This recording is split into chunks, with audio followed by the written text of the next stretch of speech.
Unlike his father Kronos, he had the wisdom to distribute the various domains and powers amongst his brothers and children and his aunt Aphrodite, and he could be the king of the gods, the cloud gatherer, the sky father. The Cyclopes had made him weapons during the war with the Titans, which were called thunderbolts, these marvelous things he could throw like jagged lightning and to destroy an enemy. He became very accurate with it. And yet, he wasn't happy. He was dissatisfied. Not in the way that Kronos had been utterly paranoid, but just there was something missing. You know that feeling when you just think, am I hungry? Am I thirsty? What do I want? And he knew there was something missing in his life. He had everything, and yet... And his best friend was a Titan called Prometheus. And he was talking to Prometheus one day, and Prometheus said, "You seem very sad." He said, "Yeah, I'll tell you what it is. I think I've had an idea, Prometheus. You're a very artistic sort of fellow. I think what we need on this earth is a race of creatures, not like the animals exactly, but more like us." And Prometheus says, "What do you mean? You mean more gods?" No, there wouldn't be gods. You know, they wouldn't have our creativity, our abilities, our powers. They would just be, there would be playthings for us. They would worship us.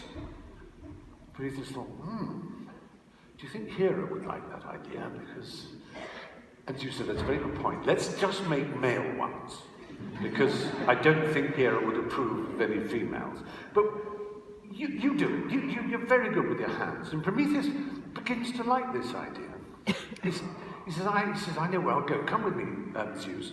We'll go right down Africa, right below the equator they went, to a river he knew, an area we would call now Tanzania, I guess. And this river had the perfect minerals and muds for him to make clay creatures of different colours because of the pigments.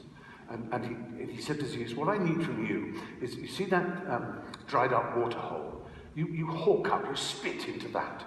And your divine spittle, if I mix it with the clay, we can probably really get some live creatures, but you may need to breathe on them afterwards as well. But leave me alone. The artistic fit is upon me.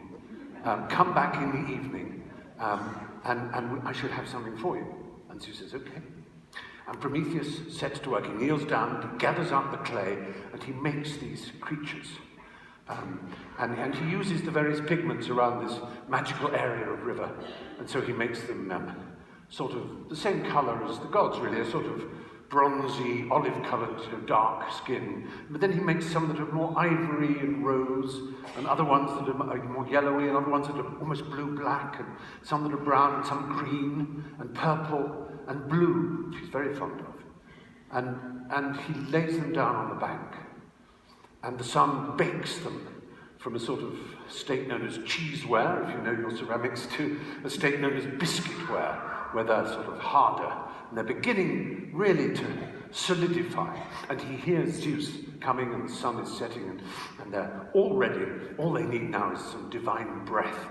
And he hears Zeus's voice, and he hears Athena's voice as well. And he thinks, "Oh, that's good, he's brought Athena.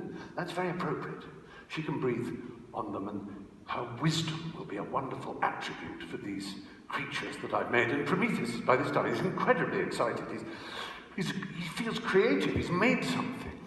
And Zeus comes stumbling in through the undergrowth and stamps on about 3 or 4 of these little creatures, these little clay statuettes.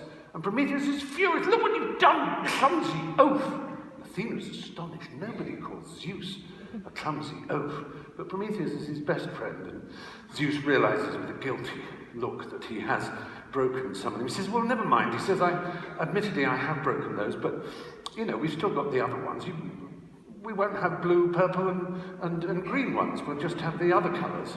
Prometheus says, "But no, the purple was my favourite." He says, "Well, too bad. It doesn't matter." So, all right, so they sweep away the purple and the green and the blue ones, and they have the others lying out. And Athena kneels down and breathes onto them. And so they're made of the 4 elements: fire of the sun, the water of Zeus's spittle, the earth, and of course the breath of Athena. And they start to wriggle, cough, twitch, and then they stand up, and then they scream in terror as they see these huge figures.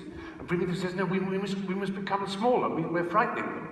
And so Athena and Zeus and Prometheus shrink down, and they try and speak quietly to these little creatures who are running around, milling around in a kind of panic, not knowing where they were and who they were and what was going on. And Athena said, Father, what should we call them? And he thought a bit, and he used an ancient word that possibly means from the ground, which was anthropos, mankind, man. And indeed it was just man, because there were no women, just these males, anatomically correct in every detail. And Prometheus is enchanted and says, this is so exciting. He said, they've got the wisdom from Athena, and I've made them, and they're from your spittle, Zeus, and they're going to be extraordinary, and I'll teach them everything. I'll teach them handicrafts, I'll teach them how to make things, how to cook food and make iron and pottery. And Zeus suddenly shouts, no, you will not give them fire. I want these creatures to be innocent. I don't want them to have that kind of power.